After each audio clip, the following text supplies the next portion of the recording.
اطعمہم، یہ ہم وہی انہیں، ہم کا وہی مطلب ہے انہیں.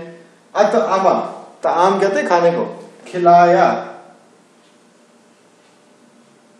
یہ وہی رب ہے جس نے کھلایا.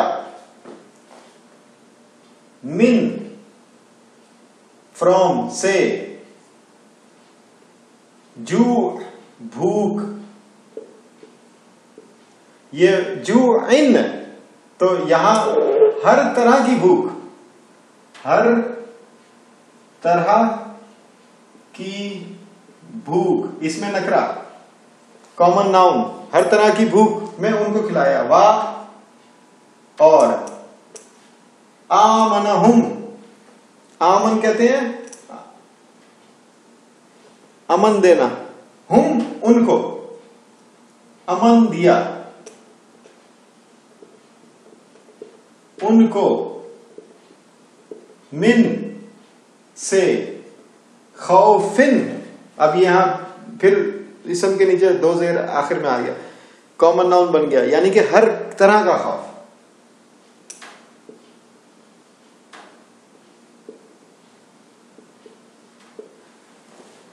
تو کیا اس کا ترجمہ بنے گا کہ یہ وہی، پھر انہیں چاہیے کہ لازماً رب البیت یعنی خانہ کعبہ کے رب کی عبادت کریں، خانہ کعبہ کے مالک کی عبادت کریں. یہ وہی رب ہے جس نے ان کو کھلایا ہر طرح کی بھوک میں، اور ہر طرح اور ان کو امن بخشا ہر طرح کے خوف میں. اب یہ یہاں پر دو تین تفکر کے پوائنٹ آپ کو جو مجھے ذہن میں آئے وہ آپ کو بتا رہا ہوں، آپ بھی اس پہ غور کریں، ہو سکتا ہے میرے سے بہتر تفکر آپ کے اندر پیدا ہو جائے. انشاءاللہ اللہ تعالیٰ ہم سب میں کہ تفکر میں اضافہ فرمائے اور ہمیں صحیح سمت میں قرآن کو سمجھنے کی توفیق بھی دے اور رہنمائی بھی فرمائے. تو یہ الذی اطعمہم من جوع، یہاں ایک ایکسپریشن استعمال ہو رہا ہے اطعمہم من جوع، کھلایا انہیں ہر طرح کی بھوک سے. یعنی اگر میں اس کو سمپلیفائی کروں، انہیں ہر طرح کی بھوک سے کھلایا. بھوک میں نہیں، میں کے لیے فی آتا ہے، لیکن من سے، ہر طرح کی بھوک سے کھلایا. اب بھوک سے کھلایا یعنی کسی کو آپ کہیں کہ بھائی، وہ کہے مجھے بھوک لگی، تو آپ اسے کہتے ہیں ٹھیک ہے تم اپنی بھوک کو ہی کھا لو، تو وہ کہیں گے کہ اطعمہم من جوع. اچھا، پھر یہی ایکسپریشن اگلے حصے میں بھی ہے، اور انہیں امن بخشا خوف سے. تو انہیں امن بخشا یا امن دیا خوف سے. اب یہ ایسی ہے کہ کوئی کہے کہ مجھے ڈر لگ رہا ہے، تو اسے کہا ٹھیک ہے اپنے ڈر سے بہادر ہو جاؤ. تو یہ بڑی قرآن کا ایک ایکسپریشن، بڑا غور و فکر والی بات ہے. کس طرح؟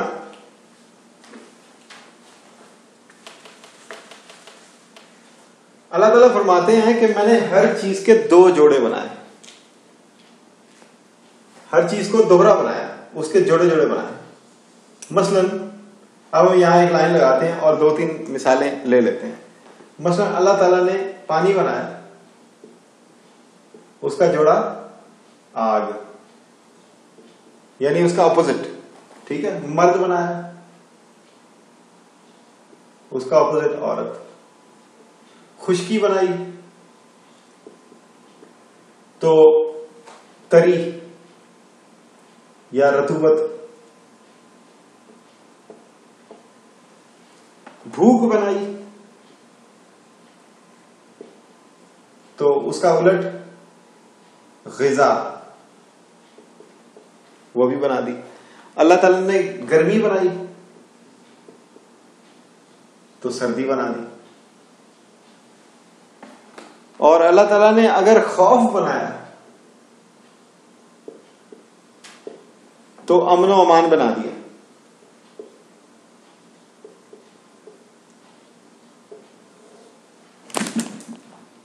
سوری، تو اب آپ یہ دیکھیں کہ اللہ تعالیٰ نے ہر چیز کا الٹ بنایا.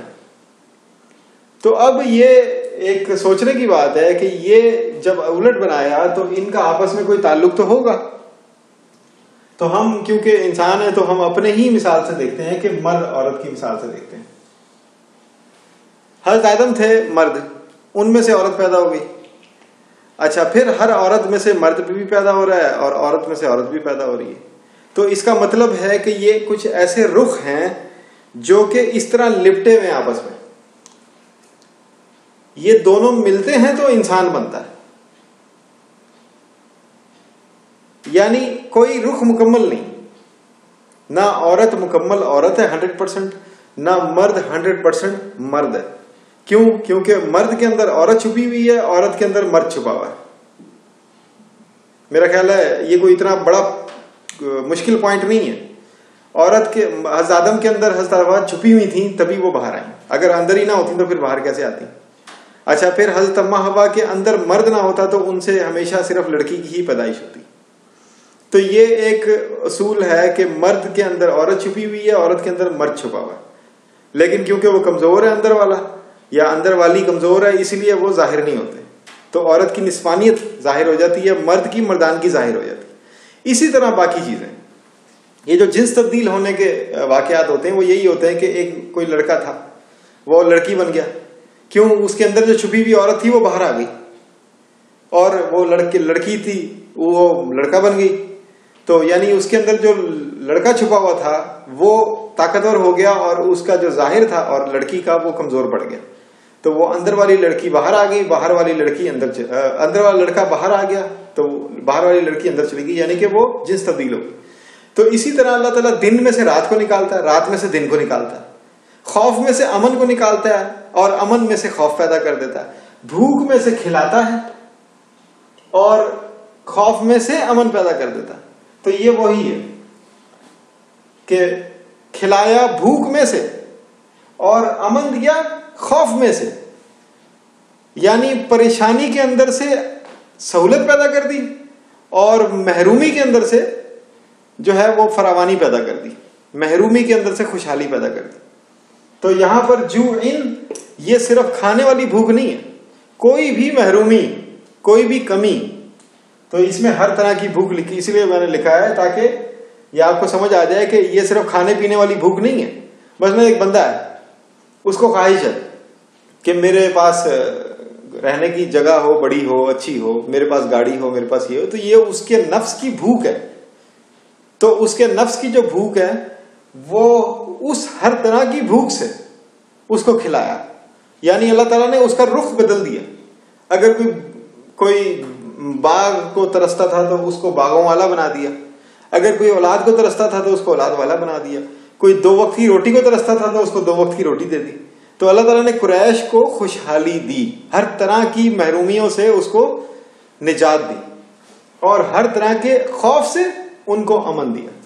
تو یہ آپ اس پہ غور کریں. یہ صورت یہاں پہ ختم ہوتی ہے.